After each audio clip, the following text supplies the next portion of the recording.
Pahlawan adalah seorang yang berani berjuang melawan penjajah.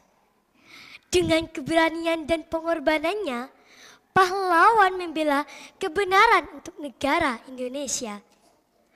Pahlawan zaman dahulu melawan penjajah tidak harus menggunakan senjata. Itulah yang dicontohkan oleh Kiai As'ad Samsul Arifin, pahlawan dari Situbondo, Jawa Timur. Assalamualaikum warahmatullahi wabarakatuh.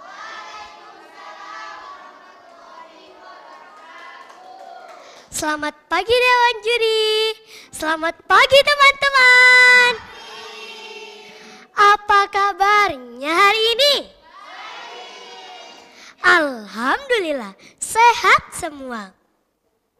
Buah durian, buah pepaya. Perkenalkan, nama saya Anindya Rizky Maulana dari MI Darussalam 2, Desa Bagon, Kecamatan Puger, Kabupaten Jember. Di sini, Nindi akan menceritakan tentang pahlawanku Kiai Raden As'ad Samsul Arifin yang melawan penjajah Belanda. Alkisah.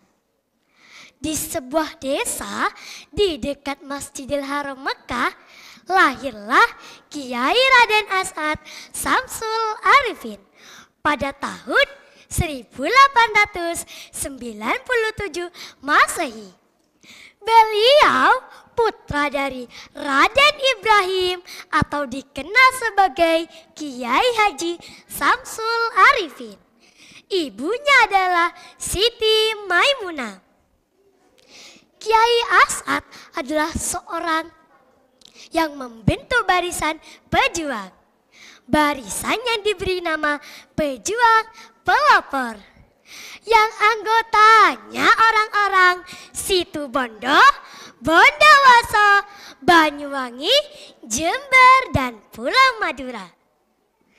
Teman-teman, uniknya dari anggota beliau tidak hanya santri saja, tapi dari kalangan penjahat yang dididik agar memiliki jiwa nasionalisme dalam rangka membela negara Indonesia.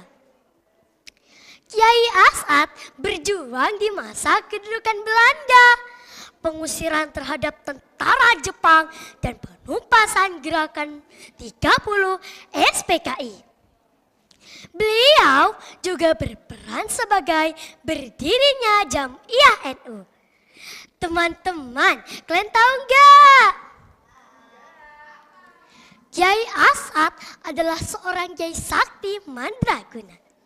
Dari cerita Kiai Haji Abdul Mu'in, pada saat itu Belanda kembali melakukan agresi militer ke Indonesia.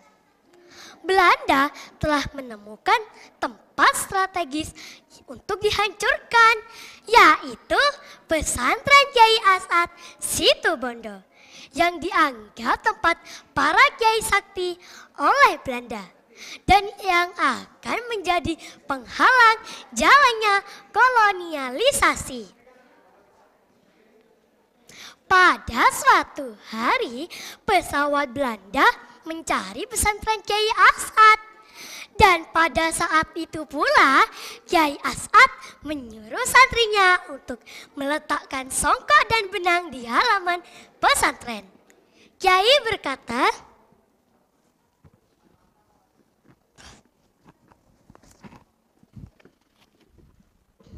"Santri, letakkan songkok ini di tengah halaman." Santri pun menjawab, "Nggih, Kiai." Setelah itu, santri pun kembali masuk ke pesantren. Teman-teman, coba tebak apa yang akan terjadi. Pesawat Belanda tidak bisa menemukan keberadaan pesantren tersebut. Dan tank-tank Belanda pun tidak mampu mendeteksi keberadaan pesantren tersebut. Karena dilindungi oleh songkok dan benang yang sudah dihizib dan dibacakan doa. Subhanallah, Allahu Akbar. Pada hari berikutnya, Kyai As'ad kembali menyuruh santrinya untuk meletakkan songkok di tengah hutan. Setelah songkok itu diletakkan di hutan, santri pun kembali meninggalkan songkok tersebut. Songkok Kyai As'ad berubah menjadi bangunan pesantren loh. Dan pada saat itu pesawat Belanda kembali melacak pesantren Kyai As'ad. Melihat bangunan pesantren di tengah hutan, Belanda langsung membombardir dan menghancurkan pesantren tersebut sampai luluh tak tersisa. Diar, dem, diar, dem. Pada keesokan harinya, santri tersebut diperintahkan Kyai As'ad untuk mengambil songkoknya di tengah hutan. Sesampai di sana, santri itu terkejut jika melihat kondisi hutan yang sudah dibombardir oleh Belanda.